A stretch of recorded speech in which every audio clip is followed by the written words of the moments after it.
물질이 개벽되니 정신을 개벽하자. 젊은 원불교 교무들의 유튜브 프로젝트 마음 시작합니다. 반갑습니다. 원불교 문화교당에서 근무하고 있는 김도준 교무입니다.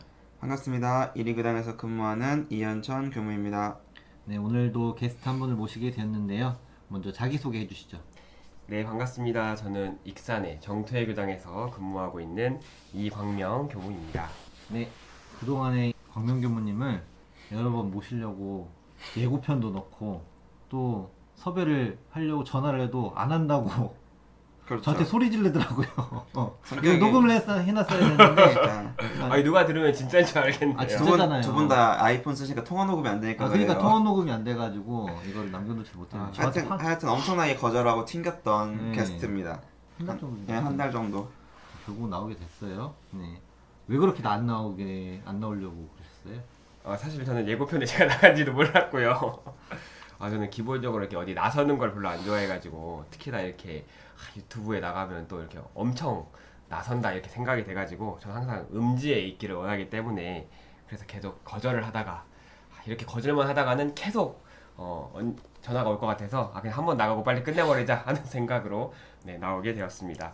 원래 나서는 성격으로 제가 알고 있는데 아닙니다. 잘못 알고 계시네요. 뭐 어쨌든 이렇게 나오셨으니까요. 앞으로 저희 프로젝트 마음의 멤버로 섭외를 할 테니까 자주 나오시고요. 네, 오늘 처음이자 마지막입니다. 그럴 일 없습니다. 현청 교무님이 좀 잡아와 주세요. 네, 저희 다 셋 다 같은 동네 사니까요. 그렇죠, 뭐 익산 사는데 네. 수신거부. 네. 광명 교무님이 지금 근무하고 계시는 정토회관에 대해서 이제 간단하게 설명 좀 해주세요. 네, 저는 지금 정토회관이라고도 불리기도 하고 정토회관은 저희 정토님들의 전체를 이렇게 통칭하는 업무를 하고 있고 평소에는 이제 교당 업무가 주로 이제 90인데요. 네, 일단 이제 이 정토라는 명칭은 그 전무 출신의 배우자를 말하는 명칭입니다.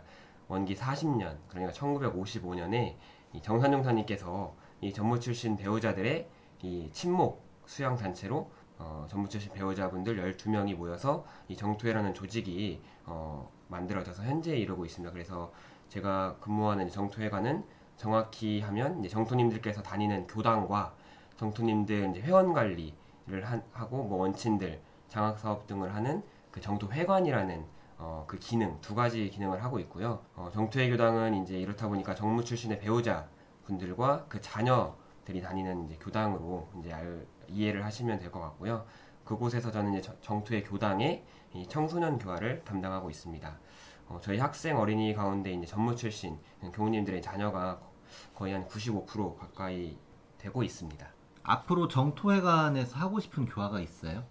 아무래도 이제 교무님들 자녀가 많다 보니까 네네. 신경 쓰이는 부분들이 뭐냐면은 출가자들 좀 많이 냈으면 좋겠다 그런 얘기를 많이 들으실 것 네네. 같은데 정토회 교단에서는 이제 학생들을 인재들을 많이 발굴을 해야 된다 이렇게 이야기를 많이 해주시고 일단 우리 교당에 이제 교화가 활성화가 되고 학생들이 이제 늘어나고 우리 이 친구들을 출가의 길까지 조금 많이 좀 이끌으면 좋겠다 그런 책임감이 조금 있고 처음에는 좀 왜 이렇게 원친들이 출가하는 게 원친이니까 당연히 출가를 시켜야 된다 이런 데에서 개인적으로 조금 꼭 그래야 되나 이런 생각도 있었는데 생각해 보면 교사들 자녀 중에 교사를 꿈꾸는 친구들이 많고 뭐 부모님들이 의사면 당연히 부모님의 모습을 보고 의사를 꿈꾸는 친구들이 많은 것처럼 당연히 어릴 때부터 부모님의 모습을 봤으면 교무를 하려고 하는 친구들도 많이 있을 거고 자연스럽게 그런 환경에 노출되어 있기 때문에 이런 원친들이 출가하는 게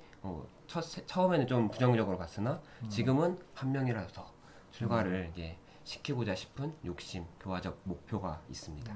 무엇보다 제일 중요한 거는 우리가 어디 있든지 간에 그 대종사님의 교법 그리고 이론의 진리를 실천할 수 있는 인재들을 만들어내고 교육될 수 있도록 도와주는 역할들을 그 정토회관에서 하고 있으니까요. 그 역할들을 잘 해주시면 좋겠습니다. 이번에는 이광명 교무님하고 항상 세트로 붙어 다니신 분이 하나 있어요. 세뚜 세트. 이상한 거 치지 말고. 저는 인정하지 않습니다. 아니 누구나 다 인정을 하는데 그렇죠. 예, 지금 프로젝트 마음 같이 하고 있는 현천 교무님이 이광명 교무님하고 같이 고등학교 3학년을 보내고 출가 서원도 같이 하고 그리고 다시 대학원에 만나서 네, 같이 출가 동기까지 되는 인연이 됐습니다. 참 질긴 인연이에요. 고등학교 때부터니까 그래도 15년? 15년. 15년은 되지 않았나? 원중 원고를 같이 나왔는데 원중 때는 잘 몰랐고 그냥 그때 뭐 얼굴은 알았을지 모르겠지만 지금 기억에 이렇게 뭐 인사하고 이랬던 기억은 전혀 없는 것 같고 고등학교에 올라와서도 고3 때 네, 고3 정도 돼서야 이제 같은 반이 되면서 이제 인연이 됐는데 뭐 알고 지낸 사이를 치면은 뭐 중학교 때부터 치면 이제 15년 이상 됐고 고3 때부터라고 하면 이제 10년 그래도 10년이 넘는 시간을 서로 알고 네, 지낸 사이라고 할 수 있습니다. 이 정도쯤 되면 진짜 평생 가는 친구인데 어때요? 서로 보기에? 저는 뭐 평생 갈 친구로 생각하고 가까이 지내고 더 많이 이야기 나누고 그러고 싶은데 항상 광명교무가 튕겨요. 항상 혼자 있는 걸 좋아하고 약간 외로운 늑대 같은 이미지를 스스로 구축을 하는 건지 모르겠는데 늑대 아니던데.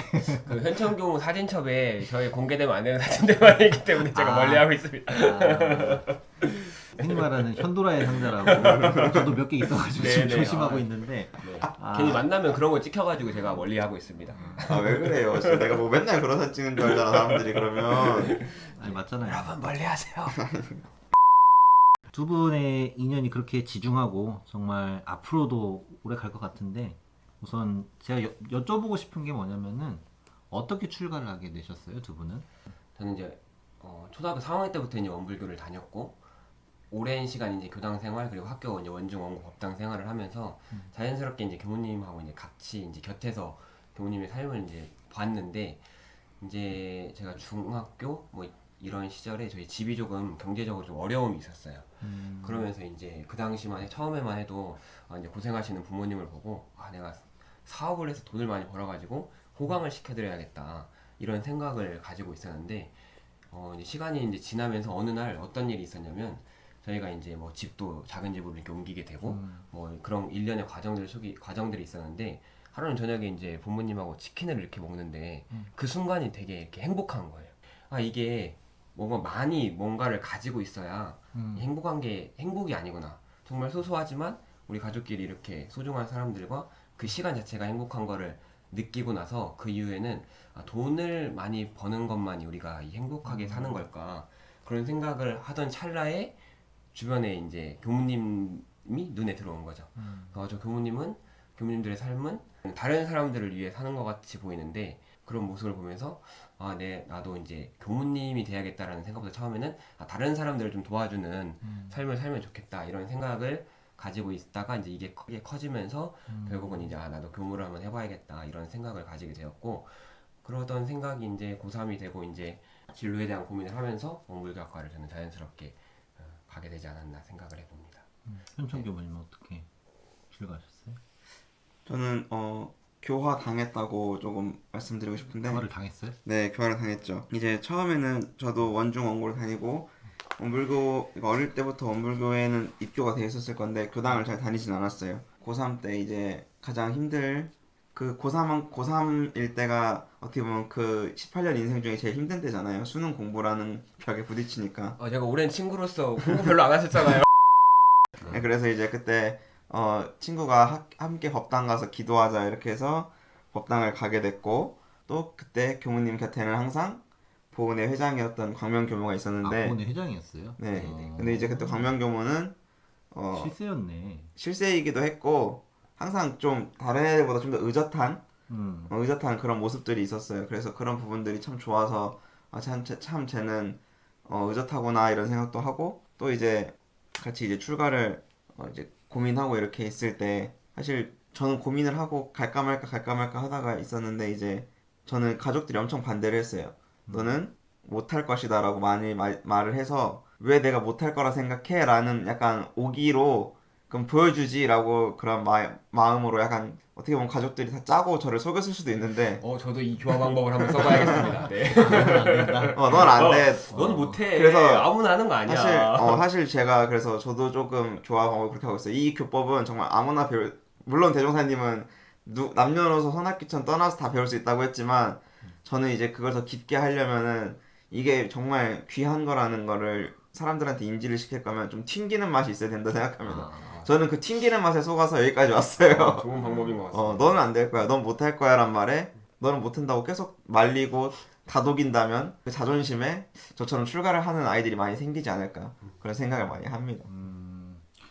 어쨌든 이 두 분의 출가 얘기를 들어보니까 그 고3 학생들 굉장히 고민이 많을 거예요. 그러니까 앞에 진로에 대해서도 고민을 많이 하고, 항상 이제 그대로 올라온 학생들하고 저같이 뭐 사회생활을 하다가 편입을 한 케이스를 보면은 다른 듯 하면서 다들 비슷하거든요. 앞으로 내가 어떻게 살아야 되지? 어떻게 살아야 내가 행복할까에 대한 그 고민들이 앞으로 두 교무님들께서 만나는 학생들 혹은 원불교 교법을 함께 공부하는 사람들에게 하나의 길이 됐으면 좋겠습니다.